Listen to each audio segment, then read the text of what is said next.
Very superstitious, writings on the wall. Very superstitious, letters about to fall. 13-month-old baby broke the looking glass. 7 years of bad luck, good things in your past. When you believe in things that you don't understand, then you suffer. Superstition ain't the way. Yeah.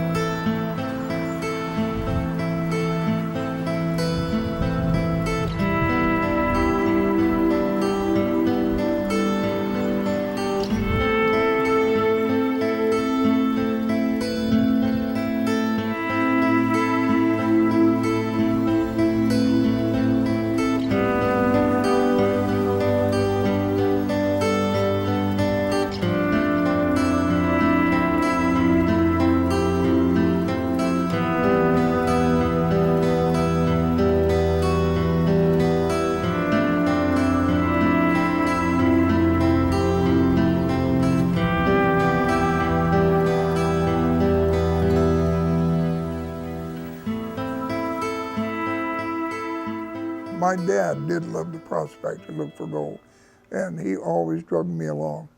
When my first trip in the Superstitions, I think it was in '46, and he took me on one of his prospecting trips with a very good friend of his by the name of Bill Cage. And Bill was a blacksmith at his shop.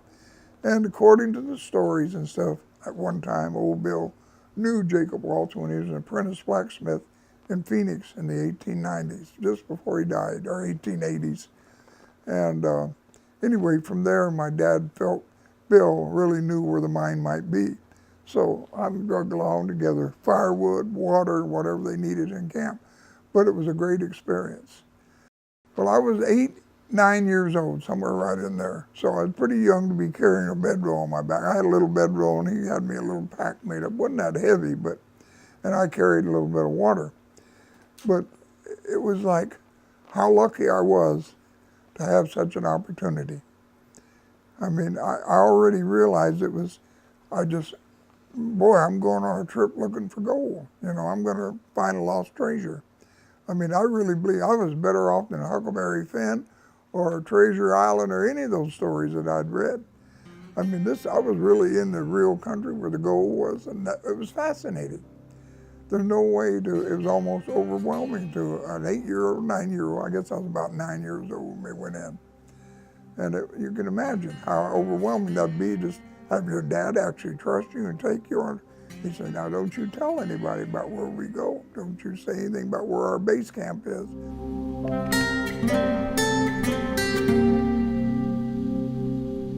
We start out telling people the mountain is about 33,060,000 years old. And people, the first question most of them ask is, what do you mean 30,060,000 years old? I said, well, when I came out here 60 years ago, they told me it was 30 million years old, and I'm sure the 60 years part. So we really don't know how old it is. The legends, the two legends that persist from those days that were told about the Great Flood. The flood apparently was a result of the natives not paying attention to what the gods told them how to live their lives, and they decided to punish them. So they brought the flood in here. They brought the ocean in to drown them all. And of course that frightened the natives considerably. They all rushed to the top of the mountain as fast as they could to escape the water, which further infuriated the gods. They turned them to stone. And if you look at the superstitions and drive around them, you'll see all these fingers sticking up all over these rocks at the very top. According to both of those legends, those are the people who were turned to stone. There seemed to be a cohesive magnetic force that just draws people to the superstitions. I searched for that for many, many years, mentally anyway. And what I found was that gold was really the thing. Treasure was the thing that brought a lot of people out here, even some of the business people that have a business today. They found out there was no gold in the Superstition, so they opened a business to survive, or they got a good job somewhere to survive. But the original attraction sometimes was the mountain. And if it wasn't just the mountain, the visuals, it was a story of gold. Nobody likes to look stupid. And so if you have thousands of people over a period of many, many, many years looking for the lost Dutchman mine and nobody ever found it, and you stand there and say in front of a camera, I believe in the lost Dutchman mine, then somebody is going to think, okay, well, you're dealing in pure fantasy.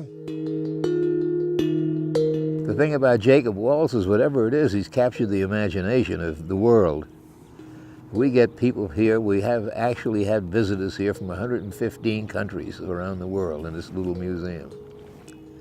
And many of them, first thing they walk in the door, they say, we heard about this, where's Jacob Waltz's mine? They don't know anything else, they know Jacob Waltz's name, because they've read all these books about Jacob Waltz's treasure. One thing he said enough things on his deathbed you could put it in the Encyclopedia Britannica, but he didn't leave a map. But he told the people how to draw a map. And so that started it. Julia Thomas was at his bedside when he died. He died in a flood of all things. Can you imagine that? Salt River came and flooded his little adobe house in Phoenix. He climbed into a tree and he was there 3 days. They couldn't get him down. He was over 80 years old. When he came down, he had pneumonia and she nursed him, tried to nurse him back to health. But he lingered for a month or two and he died. The people that are aware of it today aren't talking. But Jacob Waltz did give those last set of secrets on his deathbed when he was dying of pneumonia. And he gave them to Richard Holmes and Gideon Roberts. And his people that have received those informations and those clues from the Holmes and the Roberts and their descendants who have passed it on to their descendants and their descendants. And they are keeping those clues very close to the heart. And they'll tell you just so far how to go. Basically, it's up to the two-room house. And they say, well, you find that, then you come back and you talk to me, and I'll take you out there and we'll go a little further. Now, I know several people who know what those are, and they have been looking for the mine for longer than I have, and they still haven't found it. It's pretty well hidden. There is a member of our historical society that indeed has some of the gold that came from the box that was under the bed of Jacob Waltz when he passed away. So we do actually have some samples of gold from the Lost Dutchman gold mine. I've met one or two of them, and they are very much interested in carrying on their fathers' and grandfathers' work. You follow the old Mexican trail up to a saddle in the mountains. Inside the saddle you'll find an old Indian ruins. From there you continue north to a long canyon running north and south. Across from that canyon, down below, is my camp. But you can't get there from there. You got to go all the way back around to the head of the canyon, and there you'll find a two-room house. Now you go down from that two-room house, and then you'll pass Seep Springs, and then you'll come on down the canyon, and from that point, we don't have any further clues. Only 2 samples of that gold are known. It's supposed to be of that gold. Pretty well proven to have been that gold that was under his bed. We have a picture of one of them in the museum. We know who has it, but nobody knows who owns that matchbox. I think on eBay that matchbox would go for $1 million. And whether it was a Spanish treasure, whether he found a mine, whether he found gold that the Spanish cached after the King of Spain threw him out of here. The Jesuits sent expeditions out into these mountains in Arizona, Southern California, New Mexico.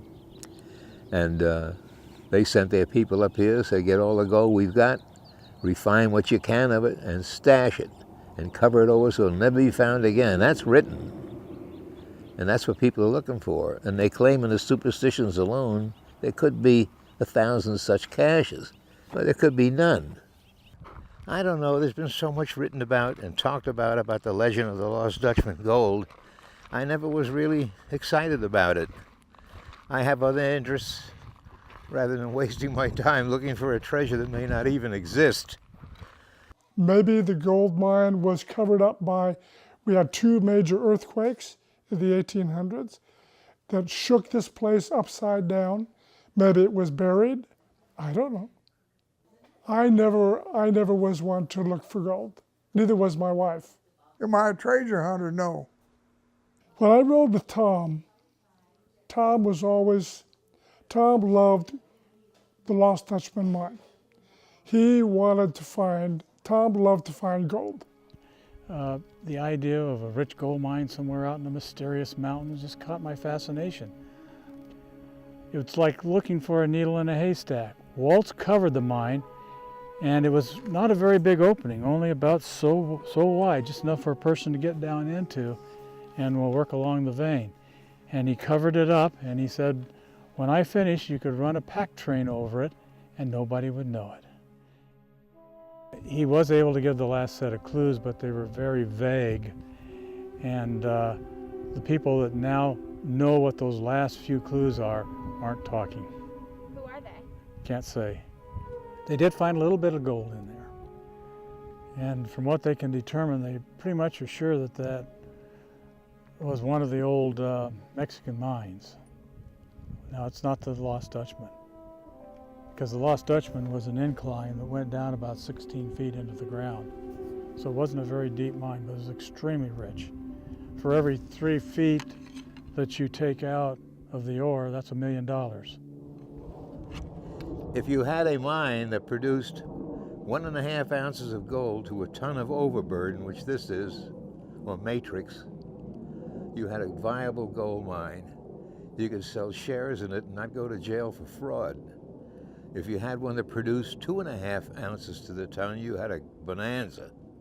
Now, the Dutchman said, who was supposed to have said on his deathbed, that the ore in my mine is so rich, you can cut it with a knife. It's 18 inches wide, the dike, and 18 feet high. And he said it would make millionaires out of 20 men. Besides the mine, which Waltz covered, he had taken out so much gold that he couldn't take it into town. So he hid it in the mountains in 3 caches. And basically he said, I hid that like the Mexicans do. And the way the Mexicans hide their gold is that they will find a peak, maybe that high or maybe there, and they'll dig under it and they'll cache the gold in there and then hide it. This is nothing more or less than a model of that stamp we were looking at. And we've got this thing wired with electricity so we can run it for the people and show them it operates, how it operates.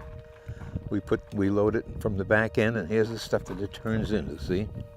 Those big rocks we were looking at, that's the way it come out, that size. They come down through here, they're washed and bathed, and they come down here onto another cart that takes them off to a smelter or the arsenic bath or something else, whichever way they're reducing it. And this one by itself, before we put power to it, I used to just be able to take that wheel and turn it with my hand to demonstrate it. And you hear how loud it is, you can't believe it. So multiply that by that size, this is going to be a corker.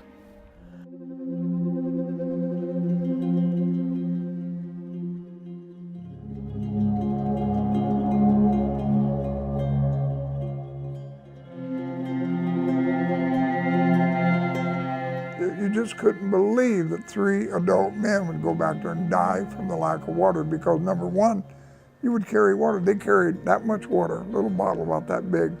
The temperature was 114 that day when they went in. But they knew it was hot. You know why? They took umbrellas. And they figured the umbrellas would protect them. They didn't need that much water, because water, guess what, it's heavy. Carrying 2 gallons of water, and what are you carrying? 15 pounds by itself. They didn't want to carry more weight. They were carrying tools to dig gold with. So in place of water, they carried tools and died. And you know, you say, well, weren't they smart enough not to do that? Would the average person do that? I interviewed the mother of Curtis Mereworth. And she, to me, is a crackpot, quote, period. She accused search and rescue of stealing the gold. They won't tell you that story. I'll tell you, I've seen some of the most tragic cases back there in the last 50 years. In fact, I wrote a book, I haven't published it yet. It's called Beyond the Fence. It's about every death, every injury, and every person that's ever got lost in superstitions in the last 75 years.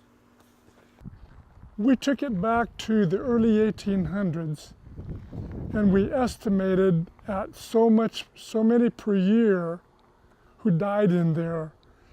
And we came up with somewhere between 90 and 100. But it's virtually impossible to tell, because if you go back before 1800, you know, you're in the 1700s. There were civilizations that lived in here. We don't know how many of those people died. So we're guessing at about 100. You've got to have at least a gallon of water a day for your body to function properly. And then when you cut that water supply down, then your body quits functioning properly. And that's when you get mental disorientation and all that stuff. And that's why you hear about these crazy things people do that don't have the sufficient amount of water when they're back there. This is an ABC 15 breaking news report. Live in-depth coverage starting right now for you on that breaking news we've been following all night on a plane crash on the west side of the Superstition Mountains, all the way at the top of that range east of Apache Junction. Here's a closer look at the area we're talking about, just off Route 88, or Apache Trail as it's also called. We'll take you even closer now to help you get a clearer picture.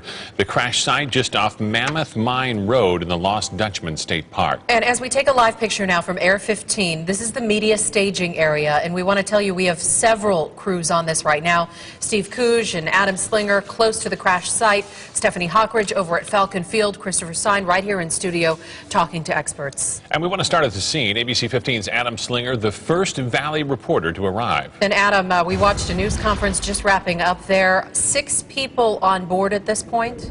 If you look at that big cactus, right beyond that, a plane, a light plane carrying 6 people crashed into that mountain.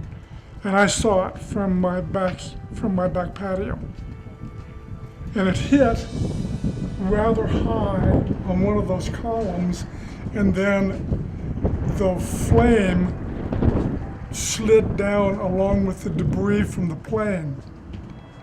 There were 6 people in that plane.